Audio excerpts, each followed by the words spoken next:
ओम गं गणपतये नमः। ओम कांकिं कंस भौमाय नमः। ओम हनुमन्ते नमः। ओम नमः शिवाय। हर हर महादेव। নমস্কার বন্ধু, অ্যাস্ট্রোলজি 24x7 ইউটিউব চ্যানেলে আপনাকে আরও একবার স্বাগত।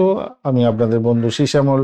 বন্ধু সঙ্গে থাকুন, ভালো থাকুন। কর্কট রাশির বন্ধুদের জন্য আজকের দিনে যে আলোচনা চলবে 20 জানুয়ারি 2026 মঙ্গলবার কেমন যেতে পারে সে সম্পর্কে। তো লাইক শেয়ার কমেন্ট অবশ্যই করবেন, চ্যানেলটি সাবস্ক্রাইব করে রাখবেন সমস্ত ভিডিও আপডেটগুলো পেতে। আজকের দিনে অষ্টম ভাব দিয়ে চন্দ্র গমন করবে, একটা বাজে ভাব দিয়ে শোভনা এবং ধনিষ্ঠা নক্ষত্রকে সঙ্গে নিয়ে এগোতে থাকছে। শোভনা নক্ষত্র দিয়ে একটা 6 মিনিট পর্যন্ত চলতে থাকবে। শোভনা নক্ষত্র অর্থাৎ চন্দ্র নক্ষত্র আজকের দিন 0 পাওয়ার নিয়ে আছে। মঙ্গলের নক্ষত্র দিয়ে যাবে যখন, তখন ভালো হবে। সেক্ষেত্রে 77% পাওয়ার নিয়ে বসে আছে আজকের দিনে, তাই দেখলাম। হ্যাঁ, 71% কাজকর্ম করবে আজকের দিনটা।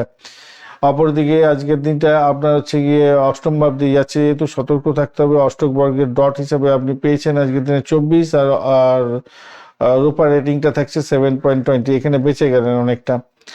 আর আপনার রাশিপতি তো আজকে ড্যামেজ আছে, আর কি বলবো। আর শনির ক্ষেত্রে আছে, শনিদেব 70% কাজকর্ম করবে। শুক্রদেবের সঙ্গে বসে আছে, 86% কাজ করে দেবে। বৃহস্পতিদেব 0 পার হয়ে মানে 7% মাত্র কাজকর্ম করবে। বুধদেব 83%, মঙ্গলদেব 91% এবং সূর্যদেব আজকের দিনটায় 90% কাজকর্ম করবে বলছে। আজকের দিনটায় স্বাস্থ্য সংক্রান্ত ক্ষেত্রে বলবো মানসিক চাপের মধ্যে পড়বেন, বুক ধড়ফড় হতে পারে, গ্যাস্ট্রিকের প্রবলেম, ঘুমের ব্যাঘাত এগুলো হওয়ার সম্ভাবনা থাকছে। প্রাথমিক শিক্ষার ক্ষেত্রে পড়াশোনায় অনীহা থাকবে। মা বাবা অভিভাবক যারা আছেন তারা একটু দেখভাল করার চেষ্টা করুন, বা আপনি যদি স্টুডেন্ট হয়ে থাকেন একটু মা বাবার সাহায্য নেওয়ার চেষ্টা করুন। উচ্চশিক্ষার ক্ষেত্রে আজকের দিনে গবেষণায় আগ্রহ বাড়বে, ফল পেতে একটু দেরি হবে বটে। অর্থ সংক্রান্ত ক্ষেত্রে খরচ খরচা বাড়বে। আজকের দিনটা বড় কেনাকাটা করা থেকে দূরে থাকুন, ঋণ নেওয়া থেকে এড়িয়ে চললে ভালো হবে। আজকের দিনে চাকরির ক্ষেত্রে কিন্তু ক্লায়েন্টের সঙ্গে মতবিরোধ হতে পারে। আপনার স্টেক হোল্ডার যারা আছে তাদের সঙ্গে দুর্ব্যবহার করতে যাবেন না। আলোচনার মাধ্যমে কূটনীতি প্রয়োগ করে আপনি সেখান থেকে বেরিয়ে আসার চেষ্টা করুন। জনসংযোগমূলক কাজের ক্ষেত্রে সাফল্য পাবেন। অংশীদারদের সঙ্গে উত্তেজনা আসতে পারে আজকের দিনে। চুক্তিপত্র স্বাক্ষর করার আগে দুবার ভেবে নিয়ে দেখে নিয়ে কাগজপত্র তারপর স্বাক্ষর করার চেষ্টা করবেন। পুরানো ক্লায়েন্ট থেকে লাভ ওঠানোর সুযোগটা আপনি পেতে যাচ্ছেন। প্রেমের ক্ষেত্রে আজকের দিনে অভিমান বাড়বে, ভুল বোঝাবুঝি হতে পারে। দাম্পত্য জীবনের ক্ষেত্রে মতভেদ প্রবল আকার ধারণ করতে পারে, তবে শান্তিপূর্ণ আলোচনা এবং তার মাধ্যমে সহানুভূতি পেতে যাচ্ছেন। ভ্রমণের জায়গাটা ক্লান্তিকর হতে পারে আজকের দিনে। জলপথে ভ্রমণ বা রাত্রিবেলা ভ্রমণ করতে যাবেন না।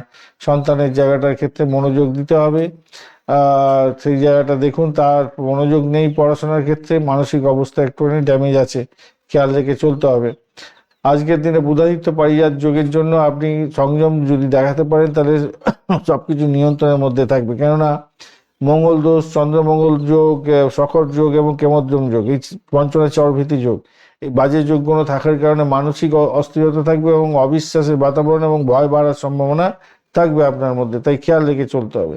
সাদা, রূপালী এবং হালকা নীল কালার ব্যবহার করতে পারেন। 2-7 সংখ্যাটা আপনাদের ক্ষেত্রে ভালো হতে যাচ্ছে। আজকের দিনে সকালবেলা 8টা 10 মিনিট থেকে 9টা 20 মিনিট সকালবেলা এবং সন্ধ্যাবেলা 6টা 30 মিনিট থেকে 7টা 20 মিনিট পর্যন্ত সময়টা কাজে লাগাতে পারেন, সেক্ষেত্রে ভালো হবে। আর অবশ্যই শিবজিকে স্মরণ করবেন, ওম নমঃ শিবায় মন্ত্র উচ্চারণ করবেন, সেক্ষেত্রে ভালো হবে। আর পুনর্বসু নক্ষত্রের বন্ধুদের আটকে থাকা কাজগুলো অগ্রগতি পাবে। পুনর্গঠন সংক্রান্ত কাজকর্মের ক্ষেত্রে ভালো হবে। শিক্ষায় উন্নতি পেতে যাচ্ছে, যদিও বা একটু সমস্যা আছে, কেন কি মাত্র 7% কাজকর্ম করবে বৃহস্পতিদেব। পুষ্যা নক্ষত্রের ক্ষেত্রে আজকের দিনে ধৈর্যের পরীক্ষা দিতে হবে, দায়িত্ব বাড়বে, কিন্তু ভবিষ্যতে সুফলতা পেতে যাচ্ছেন। আর্থিক স্থিতিশীলতা ধীরে ধীরে উন্নতি দিকে যাবে।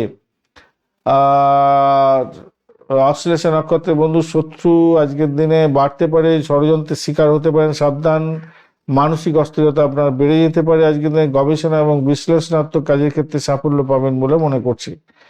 ধন্যবাদ বন্ধু, ভিডিওটি দেখার জন্য। লাইক শেয়ার কমেন্ট অবশ্যই করবেন। এই ধরনের ভিডিও পেতে অবশ্যই চ্যানেলটি সাবস্ক্রাইব করে রাখবেন। বন্ধু সঙ্গে থাকুন, ভালো থাকুন।